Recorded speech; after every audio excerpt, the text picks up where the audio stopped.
hii miradi ambayo unaahidi alafu inapitwa na ule wakati ambao umesema, na ndio inaharibu jina nzuri la serikali.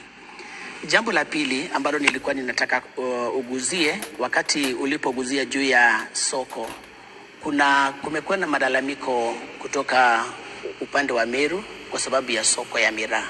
Ningependa pia uguzie kitu kidogo juu ya vile unavyofanya kuhakikisha kwamba wakulima wa miraa wameshughulikiwa kibei. Asante.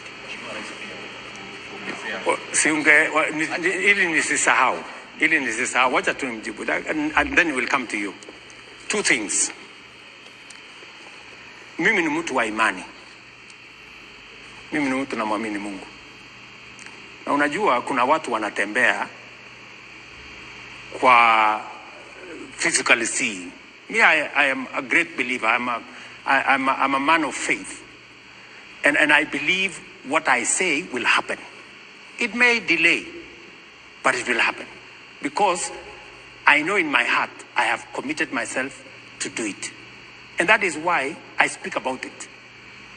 Of course, you know, sometimes because there are intervening issues. Maybe you have put it in the budget and then the budget did not go through, then there is a delay.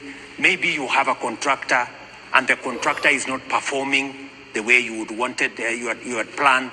The contractor anakuchelewesha, ama saa zingine procurement inafanyika, alafu watu wengine wanaenda kotini, inachelewesha.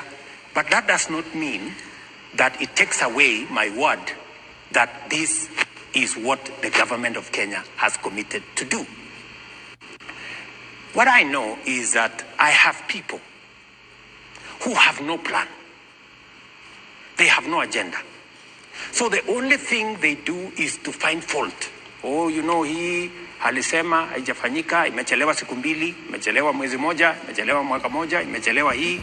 But my commitment is this. Every commitment I have made, whether it is on Hustler Fund, whether it is on markets, whether it is on affordable housing, whether it is on universal health coverage, whether it is in CBC and university funding, I will make sure that those commitments are kept, because that is how we are going to take Kenya forward.